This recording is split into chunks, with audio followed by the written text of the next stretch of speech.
በመካከለኛው ምስራቅ ክልል በቅርብ ጊዜያት የታዩት ወታደራዊና ፖለቲካዊ ሁነቶች የቀጠናውን የኃይል ሚዛን በመሰረታዊነት የለወጡና የመላው ዓለምን ትኩረት በከፍተኛ ሁኔታ ይሳቡ ሆነዋል።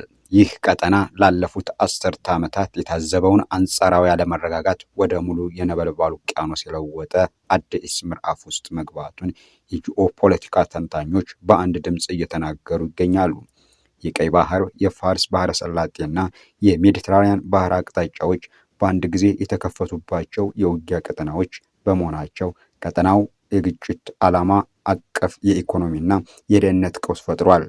የዚህ አዲስ የቀውስ ማዕበል መነሻ የሆነው በዋና ዋናዎቹ ቀጠናዊ ኃይሎች መካከል የተካሄደው የቀጥታና የውክልና ግጭት ወደ ከፋ የፊት ለፊት ወታደራዊ ፍልሚያ ማደጉ ነው። ቀደም ሲል በጥላ ስር የሚካሄዱ የስለላ የድብቅ ጥቃትና የፕሮፓጋንዳ ጦርነቶች ያበቁለት ይመስላል። ይልቁንም ዘመናዊ ባላስቲክ ሚሳይሎች፣ ሃይፐርሶኒክ መሳሪያዎች፣ ድሮኖችና የላቀ የቴክኖሎጂ ያላቸው ተዋጊ ጀቶች በቀጥታ በተቃራኒ ዋና ከተሞችና ስትራቴጂካዊ መሰረተ ልማቶች ላይ ያረፈበት ሁኔታ ተፈጥሯል። ይህ ሁኔታ የቀጠናውን ደህንነት አደጋ ላይ ከመጣሉ ባለፈ የዓለም አቀፉን የነዳጅና የተፈጥሮ ጋዝ አቅርቦት ሰንሰለት በከፍተኛ ሁኔታ አወዛግቦታል። በተለይም በፋርስ ባህረ ሰላጤና በሆርሙዝ አካባቢ የተከሰተው የባህር ላይ እንቅስቃሴ መታጎር ለዓለም አቀፍ የነዳጅ ገበያ ትልቅ ድንጋጤ ፈጥሯል።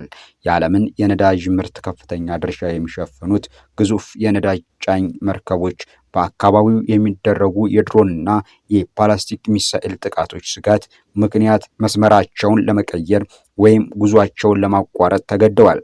የባህር ላይ ትራንስፖርት ዋስትና ኢንሹራንስ ክፍያዎች በከፍተኛ ደረጃ መጨመራቸው የነዳጅ ዋጋ በዓለም ገበያ ላይ ባልተጠበቀ ፍጥነት እንዲያቀናጭ አድርጎታል። ይህም በተለያዩ የዓለም ክፍሎች ባሉ ሀገራት ላይ የዋጋ ንረትና የኢኮኖሚ መቀዛቀዝ ስጋት ደቅኗል። በሌላ በኩል የቀይ ባህርና የባቢል ማንደብ አካባቢ የነበረው የባህር ላይ ደህንነት ስጋት ወደ አዲስ የከፋ ደረጃ ተሸጋግሯል። ዓለም አቀፍ የንግድ መርከቦች አፍሪካን ዞረው ረጅምና ውድ የሆነውን የደቡብ አፍሪካ የኬፕ ኦፍ ጉድ ሆፕ መስመር ለመጠቀም መገደዳቸው የዓለም አቀፍ ንግድ ፍሰት እንዲዘገይና የዕቃዎች ዋጋ በመላው ዓለም እንዲንር ምክንያት ሆኗል።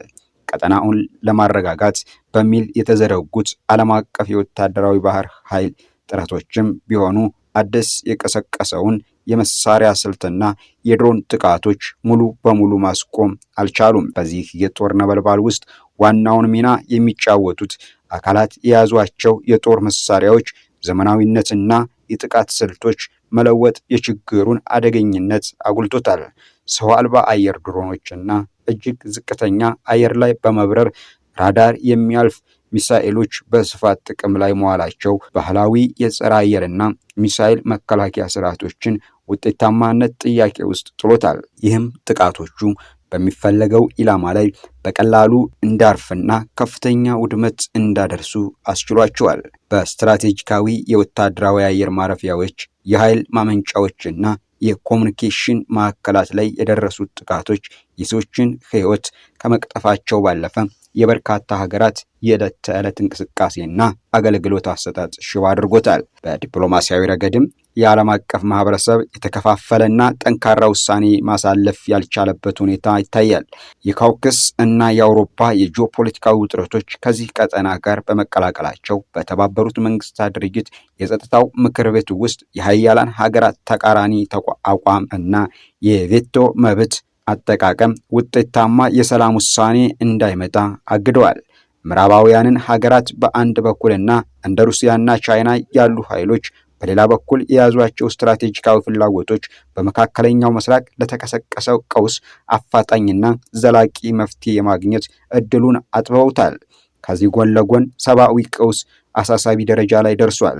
በውጊያ ቀጠናዎች አቅራቢያ የሚኖሩ በሚሊዮን የሚቆጠሩ ሰላማዊ ሰዎች ከመኖሪያ ቀያቸው የተፈናቀሉ ሲሆን የመጠለያ፣ የምግብ፣ የንጹህ ውሃና የሕክምና ቁሳቁሶች እጥረት በከፍተኛ ሁኔታ አጋጥሟቸዋል። ዓለም አቀፍ የረድኤት ድርጅቶች ወደ ውጊያ ቀጠና ለመግባትና እርዳታ ለማድረስ ያደረጓቸው ጥረቶች በጸጥታ ስጋትና በመሰረተ ልማቶች ውድመት ምክንያት ተገትረዋል። ይህም በቀጠናው አዲስ ሰብአዊ ጥፋት የመከሰቱን ስጋት አጉልቶታል።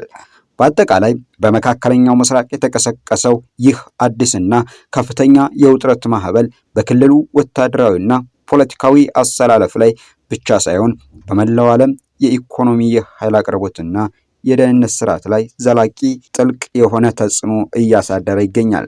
የሁኔታው አቅጣጫ ወዴት እንደሚያመራና መቼ እንደሚረጋጋ እርግጠኛ መሆን ባይቻልም የቀጠናው ታሪክ አዲስና ውስብስብ የውጥረት ምዕራፍ ውስጥ መግባቱ ግልጽ ሆኗል።